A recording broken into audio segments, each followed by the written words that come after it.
So today I'm gonna be talking about just some money spending habits that end up leading to like not debt necessarily, but just like bad money spending habits. The first one is you spend on yourself last, and while it might seem backwards when I say that, um, it's not saying go and buy whatever you want to buy, but rather know your saving goals before you start budgeting. And so, if you would like to save 50% of each paycheck, you need to take that into account before you start buying your subscription, you start going out places to rent, thinking about car payments, because you got to think about the future. Because if you don't think about the future, you'll never get there. And so, like if I had a full time job right now and I want to save 15%, I would obviously like, okay, see how much money I make per week, what's 50% of that, put that down, and then go into the things that might be my living situation. And while for others be like, well, I won't be able to afford rent, I won't be able to afford my car payment. Well, if you're in a good situation where you can, have a lesser of a apartment or a worse off car, sometimes you need to do that in order to suffer now and succeed later, over succeeding now and suffering later. And so I understand that some people don't have that luxury where it's like, well, actually, I'm living in like the worst apartment, the cheapest apartment in my city, and I can't um, get a worse apartment just to save for the future. That's a real situation for some people. But if you are blessed enough to be like, well, if I save 50%, maybe I just can't have Spotify. Okay, well, there's always like you can make a playlist on YouTube completely free with ads, yes. But there's ways around things that we just necessarily don't think about that we could easily cut out of our lives to get that whatever percent you want of your paycheck going towards savings. Um, Also stop keeping up with friends that are living an expensive lifestyle. This could be not just like your actual personal friends or just it could be social media. A lot of times it is social media. We see all these people with these Louis V's, with all these Gucci shoes, with New Jordan, new whatever. You really don't need that. And this isn't something I did because of the learning of the money from the class, but for me personally, I've never been one to buy expensive clothes. This says essentials. This is a hand me down from my older brother. These pants I got off TikTok shop. They're like $10. These shoes were a gift. These were thrifted. Like those were used. Pretty much everything I have is either from the thrift store or used or hand me down or a gift. I never buy anything new. Um, and that's just strictly because like they're gonna be used anyways. And if they're good quality, I'll buy them. If they're not, I don't buy them. But there's a lot, especially if you live in a big city. There's a lot of opportunity to get nicer clothes for cheap if you just buy them used. Um, and you can still put them together and still look good. I feel like nowadays in our culture, you don't need these crazy logos to look good anymore. A lot of people like go logoless and just try to like layer clothes or whatever. And you could do that with like a pretty cheap brand shirt. I know one day my friends went to Goodwill and made a whole church fit just from stuff at Goodwill. It cost like $20 for a shirt, pants, and shoes. $20. Um, Stop putting everything on credit cards.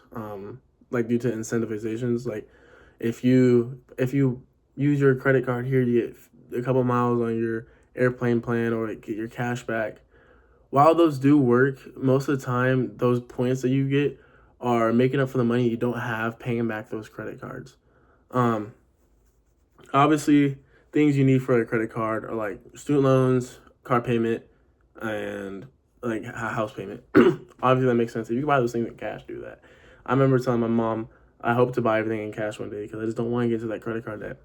Um, but some things in our world we do need credit for, and so just managing those responsibly, um, and using them as set things. Don't use them in like last ditch situations. Like always try to budget so you're never in those situations, like an emergency fund or whatnot. Obviously, worst comes to worst, use your credit card just to get yourself out of the pickle, but don't make it a habit. Don't make it a foundation. Let it be a tool. Um, a lot of times people have disorganized finances, and that can just fry the mind of what I have, what I don't have, what I will need, and what I won't need. Um, a lot of apps. I use Chase Bank. They help organize really well. I know Rocket Money is a big one that we see nowadays. Don't put it off to the side because it's a very apparent thing. It's not gonna put itself off to the side. It's gonna be right in your face. So you might as well attack that where it is. debt is a bad thing, and I feel like our world just like makes it normal. And so realize how bad debt is, and try to get out of it as fast as possible. And when looking at things, when looking at payment plans, you're like, I only mean this much debt, I only mean that much debt. It's debt. Like, it doesn't leave you ever, and so don't let it stack up on you. I'm fall victim to this one a lot. Spending extra just because of lack of planning.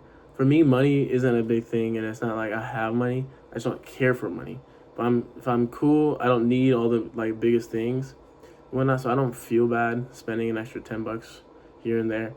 I know I almost left. I almost bought a new jug, a water jug, just because I didn't want to walk back to my room. While it's only like $1, yes, it's just like it didn't mean much to me. But those little things stack up, and so that's something I've been working on recently is like valuing the things I buy with my own money a lot more.